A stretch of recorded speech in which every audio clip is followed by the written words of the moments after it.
Good morning everyone, তোমরা কেমন আছো? আশা করি তোমরা সবাই ভালো আছো। আমিও খুব ভালো আছি। ঝকঝকে নিউ একটা ব্লগ নিয়ে চলে এলাম তোমাদের কাছে।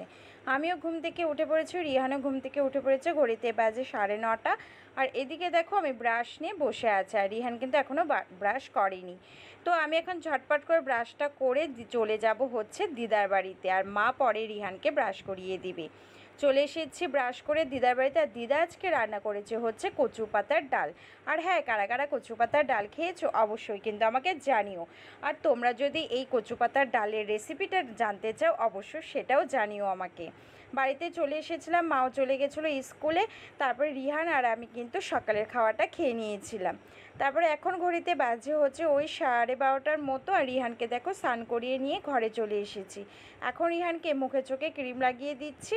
তারপরে রিহানকে হাতে একটা বিস্কুট দিয়ে আমি চলে যাব হচ্ছে ঘরটা ঝাড় দিতে। চলো ব্লগটা তোমরা কন্টিনিউ কিন্তু দেখতে থাকো।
এখানকে বসে রেখে আমি চলে এলাম ঘরটা এখন সুন্দর করে ঝাড় দিয়ে নেব।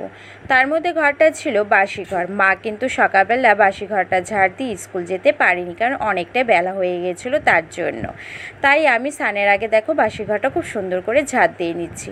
আর তোমরা তো সবাই জানো যে আমি বাড়িতে আসলে কোনো কাজকর্মই করি না, পায়ের উপরে পা ওঠায় কিন্তু বসে বসে খাই। আর সামান্য এই ঘরটা ঝাড় দিয়ে স্নান করতে যেতে পারবো না, সেটা তো হতেই পারে না। তার জন্য আমি দেখো ঘরটা সুন্দর করে ঝাড় দিয়ে নিচ্ছি। আর হ্যাঁ, স্নানের আগে কিন্তু আমি হচ্ছে দুটো জামা ছিল বাবানি, সে দুটো জামা ধুয়ে আমি কিন্তু স্নান করে দেখো চলেও এসেছি। ঘড়িতে বাজে এখন 1টা। আর চলো আজকে কী কী রান্নাবান্না করেছে তোমাদেরকে এক ঝলক দেখিয়ে দিই। এখানে দেখো সোয়াবিন আলু ঝোল করেছে, মানে সকালবেলা খাওয়া হয়েছে বলে তাই একটু আছে। আর করেছে খাঙ্কুনি পাতা, দিদার বাড়ি থেকে যে কচু পাতার ডালটা এনেছিলাম সেটা, আর হচ্ছে লাল শাক। এই দিয়ে কিন্তু দুপুরবেলা খাওয়া দাওয়া করে নিয়েছিলাম, নিয়ে রেস্ট নিয়ে নিয়েছিলাম। আর এখন ঘড়িতে বাজে হচ্ছে ওই 6:30টার মতো। আর এখন বসে পড়েছি চা নিয়ে, চা আর রুটি নিয়ে বসে পড়েছি।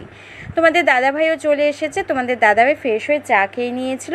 তারপরে আমরা কিছুক্ষণ গল্পগুজব করে নিয়েছিলাম। তারপরে দিদা এসেছিল ওই 8:30টার মতো। তারপরে দিদা এখন আমাকে নিজের হাতে তৈরি করে খাওয়াবে হচ্ছে তালের বড়া। আর সত্যি কথা বলতে দিদার হাতে তালের বড়া খেতে কিন্তু আমার ভালোই লাগে। আর কিভাবে তালের বড়া করে তোমরা তো জানোই। তো দেখো তালটার মধ্যে দেখো দিয়ে দিল ময়দা আর হচ্ছে চিনি। অনেকে কিন্তু সুজিও দেয়। আসলে কি বলো তো, সুজিটা দিলে না বেশি গ্যাস হওয়ার সম্ভাবনাটা থাকে, তার জন্য সুজিটা দিলাম না। তার জন্য ময়দা আর চিনি দিয়ে কিন্তু দিদা ভালোভাবে কিন্তু ফেটিয়ে নিচ্ছিল। আর দেখো নাতিরা দিদার হাতের জিনিস খেতে কার না ভালো লাগে না, সবারই ভালো লাগে, আমার তো ভালোই লাগে। তাই দিদাকে বললাম বাড়িতে তুমি একাই থাকো, তো আমাদের বাড়িতে এসে একটু আমাকে তালের বড়া করে খাওয়াও না। তার জন্য দেখো দিদা চলে এসেছে আমাদের বাড়িতে। এসেই কিন্তু দিদা বসে পড়েছে আমার জন্য তালের বড়া করতে। দিদা কিন্তু আমাকে ছোটোবেলা থেকে, শুধু দিদা কেন দাদুও কিন্তু আমাকে ছোটোবেলা। তো তালের এটা তো ফ্যাটানো হয়ে গেছে, চলে এসেছি রান্নাঘরে। এদিকে দিদা দেখো কড়াইতে তালের কিছু বড়া মানে তালগুলো দিচ্ছে, আর আমি কিন্তু খুন্তি দিয়ে ভালোভাবে নাড়াচাড়া করে কিন্তু ভেজে নিচ্ছি। তো রেডি হয়ে গেছে দেখো ইয়ামি ইয়ামি তালের বড়া। আর কার কার তালের বড়া খেতে ভালো লাগে সেটা অবশ্যই আমাকে জানিও। আমার না তাল ক্ষীরটা অতটা খেতে ভালো লাগে না, তালের বড়াটা খেতেই ভালো লাগে। তার জন্য দেখো তালের বড়া কিন্তু দিদা করে নিয়েছে। আর তারপর রাতের খাওয়া দাওয়া কমপ্লিট হয়ে গেছে। যা দেখলে দুপুরবেলা সেগুলো দিয়ে কিন্তু আমরা রাতে খেয়ে নিয়েছিলাম, শুধু আলু ভাজাটা অ্যাড করা হয়েছিল। আর এখন দেখো আমরা সবাই মিলে শুয়েও পড়েছি। তো চলো আজকের আমার এই ব্লগটা যদি ভালো লেগে থাকে তাহলে কি করবে তোমরা তো জানোই, লাইক কমেন্ট শেয়ার সাবস্ক্রাইব করতে কিন্তু কেউ ভুলো না। আর যারা যারা ফেসবুক থেকে দেখছো তারা প্লিজ ফলো করে দিও। আজকের মতন টাটা, সবাই ভালো থেকো, সুস্থ থেকো আর পজিটিভ থেকো।